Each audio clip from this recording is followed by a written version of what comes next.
Congresswoman Karen Bass, who represents parts of Los Angeles, was on Capitol Hill amidst the chaos. She joins us now on the phone. Congresswoman, good morning. Yes, good morning. Good morning. Tell us where you were at the time this mob stormed the Capitol. Are you and your staff doing okay? And what was yesterday like for you? Well, it was an extremely sad day, and I was in the chambers. I was watching the proceedings, and I walked away to go back to another building about 5 minutes before they crashed in. And so, fortunately, I was not there when it happened. But I will tell you that it was just a tragic day. Aside from being extremely angry, it was also just a sad day in our history. This is the type of thing we see that happens in other countries, not here. I will tell you that I was very worried about the protesters and told my family not to worry about me because I was going to be in the safest building in the country, in the Capitol. It turns out I was in the most dangerous place to be. We just heard Adam Kinzinger, your Republican colleague, is calling for the invoking of the 25th Amendment. We just heard that within the past few minutes, Senate Democratic leader Chuck Schumer also calling for President Trump to be removed from office via the 25th Amendment. He says if that doesn't happen, Congress should impeach President Trump. As he put it, quote, "What happened was an insurrection against the United States incited by the president." Do you have a reaction to those statements?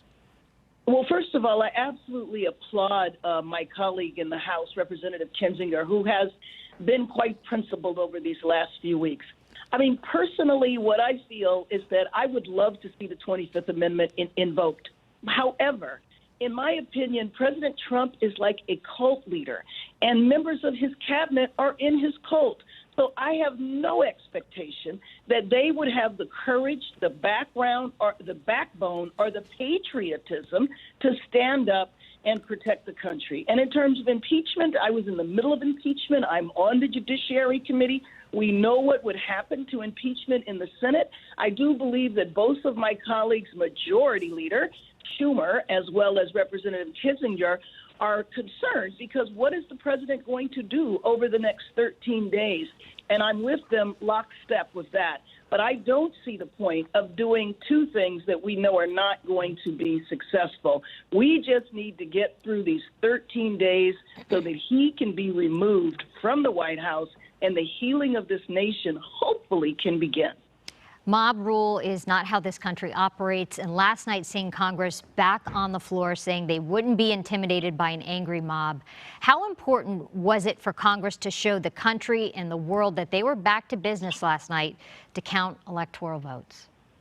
Oh, well, there was no question to me that we weren't going to finish our work. I mean, I think we adjourned around 4 a.m., and we've certainly had plenty of all-nighters here.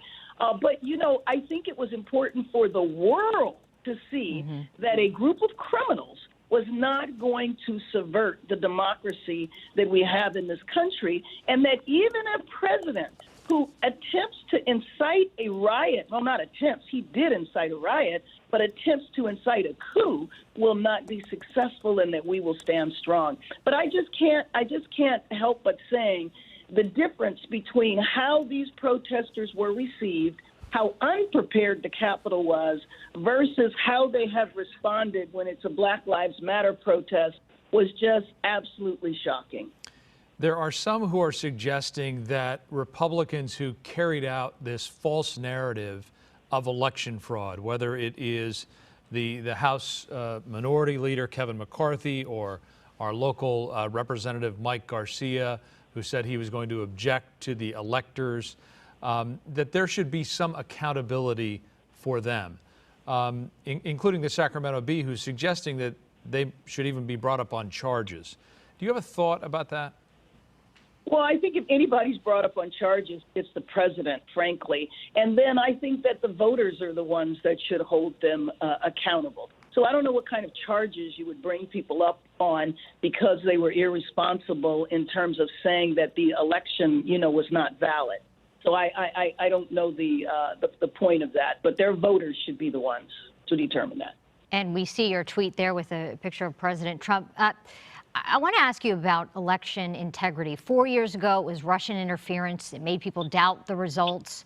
2020, it was false claims of widespread fraud. How do we get to a place where in 2024, we don't find ourselves back here again? Well, I think it's going to be a real test for us, because what is going to happen on January 21st? Will the media continue to cover Trump 24/7 when he's a private citizen? He said the fight is going to be on to make America great again. I mean, that's what he has said. So I think that's going to be really important in terms of we have got to turn the page on this chapter of our history. We really do. I mean, the other thing about yesterday, that was a super spreader event. Right. I mean, those thousands of people that were running around without masks, vandalizing the Capitol, a percentage of them will be sick. Representative Baff, if anyone knows anything about you, it is that you are about bringing people together. You believe in consensus. That's how you've always governed. And I wonder, and you have great relationships across the aisle as opposed to other folks who may not. How will you move forward in this next Congress? And are you optimistic about progress in terms of actual legislation that's going to get done to help the American people? Oh, yeah, I really am optimistic, and I will tell you a couple of things. First and foremost, the news yesterday should have been about the fact that Democrats now control the Senate and that Mitch McConnell will be minority leader, and those over 200 bills, bipartisan bills that have been sitting on his desk for the last 2 years might actually be able to make it to President Biden's desk.